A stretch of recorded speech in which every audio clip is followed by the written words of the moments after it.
என்னடா ஓசியில் வர கோழியாச்சே 80 கிலோ தேரும்னு யோசிச்சுட்டு இருந்தேன். நல்லா இருக்குமா நல்லா இருக்காதானே? நல்ல விட கோழி தான், எப்படியும் 2.5 கிலோ தேரும். சரசு, இன்னைக்கு உனக்கு நல்ல வேட்டை தான். எத்தே வாமா வா. இப்போ தான் உனக்கு வீட்டுக்கு வழி தெரிஞ்சிச்சோ? எப்போ மட்டும் இதுக்கு வந்தேன்? அப்படியே ஆட்ட வீட்டுக்கு கிளம்ப வேண்டியதானே? ஐயோ இல்லைக்கே. என்ன இல்லைன்னு உள்ளனுக்கிட்டு ஒரு கோழியை பிடிச்சிட்டு வாடின்னு சொன்னேன். அதுக்கு இம்புட்டு நேரம். எப்போ வந்து எப்போ சுத்தம் பண்ணி எப்போ குழம்பு வைக்கிறதா உத்தேசம். ஒன்றுனா நம்மனா நாளைக்கு மதியம் தான் சோறு ரெடி ஆகும். அதான் நானே கோழியை சுத்தம் பண்ணிட்டேன். நீ பிடிச்சிட்டு வந்த கோழியை பின்னாடி கட்டி வை, அடுத்த வாரத்துக்கு வச்சுக்குவோம். எத்தனை சொல்ல எடுத்த கொஞ்சம் கேளுங்க. என்ன கோழி விலை எதுவும் கூட கொடுத்து வாங்கிட்டியா? நான் 800 ரூபா தானே பேசியிருந்தேன். கூட 1 ரூபா கொடுத்துருந்தாலும் நான் பொறுப்பு இல்லை சொல்லிட்டேன். அதெல்லாம் இல்லைத்தே, கோழி தொலைஞ்சிருச்சு. என்ன சொல்ற? கோழி தொலைச்சிட்டியா? ஆமாத்தே, தாத்தா அக்கா வீட்டு வாசலில் வச்சுட்டு காய் வாங்கலான்னு போனேன். வந்து பார்த்தா கோழியை காணோம். ஒரு வேலைக்கு லைக் இல்லை. என்னதான் ஆத்தாப்பா வளர்த்து விட்டாங்களோ தெரியல. வீட்டு வேலைக்கு தான் லைக் இல்லைன்னா வெளியில் 4 வேலைன்னு சொல்லி அனுப்பினாலும் அதுக்கும் லைக் இல்லை. அப்படி இல்லைத்தே. என்னன்னு அப்படி இல்லை, எல்லாம் எனக்கு தெரியும். இருக்கட்டும். இப்போ இந்த காசுக்கு என்ன வழி சொல்லு. ஆனால் நான் காசை தான் ஒன்று ஏமாறல பார்த்துக்கோங்க. அதெல்லாம் அப்படியே தான் இருக்கு. பார்க்க காசுலாம் வேணாம், கோழி போனால் போயிட்டு போகுதுன்னு சொல்லிட்டாங்க. நல்ல வேலை காசை ஏற்றி ஏமாறாம வந்தியே. ஓ, நமக்கு என்னமோ இன்னைக்கு கோழி ஓசியிலே கிடைக்கணும்னு இருக்கு. என்னது ஓசியில கோழியா? ஐயோ வீட்டு வேறு வளரிட்டுமே. ஆமாம், ஓசியில கோழி அப்பா வீட்டிலேருந்து வருது. காசு கூட வாங்கிட்டு வந்திருக்கேன். விலை 1000 ரூபா. ஓ சரித்தே. இந்தா கோழி எடுத்துகிட்டு போய் நல்லா துண்டு நறுக்கி வை. குழம்பு வைக்க ஆயினோம்ல, நல்லா சுத்தம் பண்ணி வச்சுட்டேன். சரித்தே, நான் எடுத்துகிட்டு போகிறேன். முக்கியமாக 2 லெக் பீஸே தனியாக எடுத்து வை. அதை நல்லா சில்லி பொரிச்சுக்குவோம். சரித்தே, அப்படியே பண்ணிடுறேன். நல்ல வேலை காசை ஏமாறாமல் வந்தா. நமக்கு இன்னைக்கு ஓசியிலே கோழி கிடச்சி கிட்டதுலேயும் ஒரு நல்லது. ஓசியிலே கோழி கிடச்சி குழம்பு வைக்க போகிறோம். இங்கே போன விட இன்னும் காணோம். இஞ்சி பூண்டு அரைச்சிட்டு வாடின்னு என்னமோ இஞ்சி பூண்டு இப்போ தான் பயிரிட போன மாதிரி இம்புட்டு நேரம் எடுத்துகிட்டு இருக்கா. சட்டுப்புட்டுன்னு போட்டால் தானே அடுப்பில் கோழி கறி வேகும். நாட்டுக்கோழி வேறு உடனே வேகாது, ரொம்ப நேரம் எடுத்துக்கும். இவன் இன்னும் இம்புட்டு நேரம் எடுக்கா. அக்கா இன்னும் சமைக்க ஆரம்பிச்சில்லையே. ஏண்டி ஒரு இஞ்சி பூண்டை அரைச்சிட்டு வர இம்புட்டு நேரமா? நானே தோல் உரிச்சு தோல் சீவி கொடுத்துட்டேன். அதுக்கு இம்புட்டு நேரம் என்ன எப்படி? அக்கா நீங்கள் மிக்சியில் அரைக்கக்கூடாதுன்னு சொல்லிட்டீங்க. அம்மியில் வச்சு அரைச்சி எடுத்துகிட்டு வரேன். அப்போ கொஞ்சம் கூட வர நேரம் ஆக தானே செய்யும். ஆமாம், எல்லாத்துக்கும் ஒரு சாக்கு சொல்லு. சரி கொடு, சட்டுப்பட்டு அடுப்பில் ஏற்றுவோம். அப்புறம் அத்தை வந்து நம்மள தான் வையுவாங்க. முதல்ல அந்த எண்ணெய் எடு. ஃபஸ்ட்டு என்ன தானே? ஆமாண்டி, சூப்பு தானே வைக்க போகிறோம். எண்ணெயை போட்டு மஞ்சத்தூள் இஞ்சி பூண்டு பேஸ்ட்டு இந்த கறி அள்ளி வச்சு தண்ணியை ஊற்றி உப்பை போட்டு கொதிக்க விட்டா சூப்பு ரெடி. கடைசியாக மிளகு ஜீரக பொடியை போட்டு இறக்க வேண்டியதான். பரவாயில்லையே, எண்ணெய் ஊற்றியாச்சு. அடுத்து இஞ்சி பூண்டு பேஸ்ட், அப்புறம் வெட்டி வச்ச கறி. இஞ்சி பூண்டை பத்தக்கனால கறி வாசம் வருதுக்கா. இப்போ பாரு, அதுக்கு தான் அம்மியில் அரைக்க சொன்னேன். இப்போ கறியும் போடுவோம். சூப்பர். இந்த மஞ்சள் தூள் எடு. இது ஒரு பிஞ்ச். அப்புறம் கொஞ்சம் தண்ணி சேர்த்துக்கணும், அப்போ தான் நல்லா வேகும்.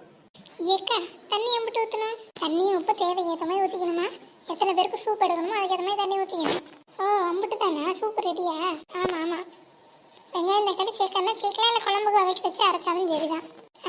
சரிக்கா. அக்கா இது ரெடியாக்கணும் எம்பிட்டு நேரம் ஆகும்? அது ஒரு அரை மணி நேரத்துலேருந்து 3/4 மணி நேரம் ஆகும் முடி. சொல்லப்போனால் 1 மணி நேரம் கூட வேக விடணும். அப்போ தான் கோழி நல்லா வேகும். ஏன்னா சாதா கோழியாக இருந்தால் பரவாயில்ல, இது நாட்டுக்கோழியாச்சே, நல்லா வேகணும். சும்மா தானே வேண்டா கறி வேகாது. ஏக்கா அப்புறம் எதுக்கு இதில் வச்சுக்கிட்டு நல்லா நம்ம கேஸ் அடுப்பில் குக்கரில் விட்டு விசில் விட்டால் போதாதா? ஏன் கேஸில் வைக்காம? ஏன்னா படம் உங்கள் அப்பா வீட்டில் இருந்தால் வருது. என்ன அத்தை சுத்தனுக்கிட்டு நீ தான் அப்படி அலையிறேன்னா அவளையும் சேர்த்து கிடக்குறியா? ஐயோ அப்படியெல்லாம் இல்லைத்தே. இதில் அடுப்பு எரியும் 3/4 மணி நேரம் 1 மணி நேரம் ஆகும் நாங்கள் கறி வேகிறதுக்கு. அதான் குக்கர்லாம் 4 விசில் விட்டால் வெந்துட்டு போவோம் பார்த்தீங்களா, அதான் சொன்னேன். அதான் கேட்கேன், யார் வீட்டு பணத்தை யார் பார்த்து செலவு பண்ணுறது? கேஸ் என்ன உங்கள் அம்மா வீட்டில் தான் வருது. என் பிள்ளை கஷ்டப்பட்டு உழைக்கான். நானே இந்த வேகாத வெயிலில் காட்டுக்கு போய் விறகு உடைச்சிட்டு வந்து அடுப்பு பற்ற வைக்கேனா, இவர் வந்து நோகாமல் கேஸில் பற்ற வைப்பாளாம். எனக்கு தெரியாது கேஸில் பற்ற வைக்க. குக்கரில் சவுண்டு விட வந்துட்டா யோசனை சொல்கிறதுக்கு. உன்ட்ட போய் யார் யோசனை கேட்டா? அவளையும் சேர்த்து கெடுக்கிறதுக்கு ஒன்றா சொல்லி கொடுத்துட்டு கிடப்பேன். ஆமாம், அவளுக்கு நீ வக்காலத்துக்கு வரியா? 2 பேரும் வாயை மூடிட்டு அமைதியாக வேலையை பாருங்க சொல்லிட்டேன். சூப்பர் ரெடி ஆகிட்டா? இப்போ தான் அடுப்பில் ஏற்றிருக்கேன், இன்னும் கொஞ்சம் நேரத்தில் ரெடி ஆகிடும். சரி கடைசியாக மிளகு ஜீரகம் தூவி தானே இறக்குவேன். ஆமாம், அப்போ தானே சளிக்கு நல்லா இருக்கும். மிளகா மிக்சியில் போட்டு கரண்ட்டை வேஸ்ட் பண்ணாதீங்க.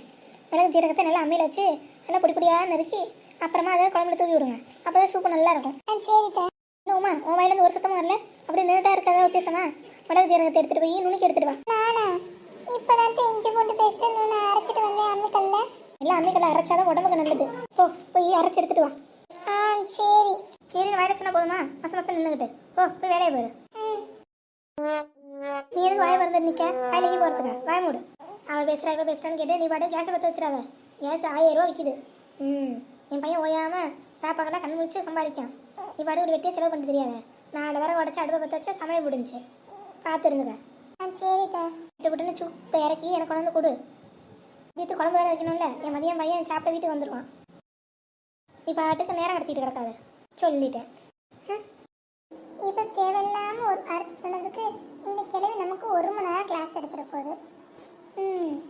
என்ன பண்ணுறது எல்லாம் நம்ம நேரம். சரி சட்டை போட்டுன்னு சூப்பை கொண்டு போய் கொடுத்துட்டு வேலையை வைப்போம்.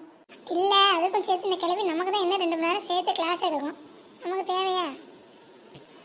நம்ம வேலையை நம்ம பார்ப்போம்.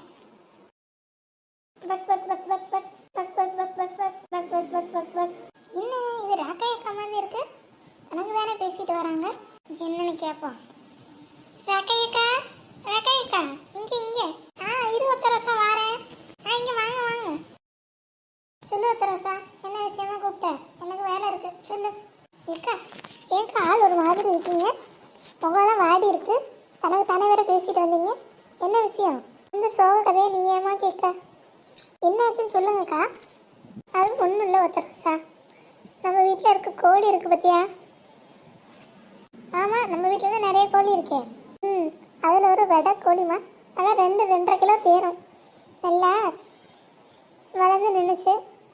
சரி இன்னைக்கு மல்லிகா வீட்டுக்கு நாட்டுக்கோழி குழம்பு வச்சு கேட்டிருந்தா, சரி வர பேசி வச்சுருந்தேன். கடைசியில் பார்த்தா அதை காணோம். நானும் ஊரே தேடி அலைஞ்சிட்டேன், ஒரு இடத்துலையும் காணோம். ஆனால் 2-2.5 கிலோ தேருமா, நல்லா சிவப்பு கருப்பு மஞ்சள் நல்லா கலர்ஃபுல்லாக வேற இருக்கும். எங்கே போச்சோ என்ன ஆச்சோ தெரியல.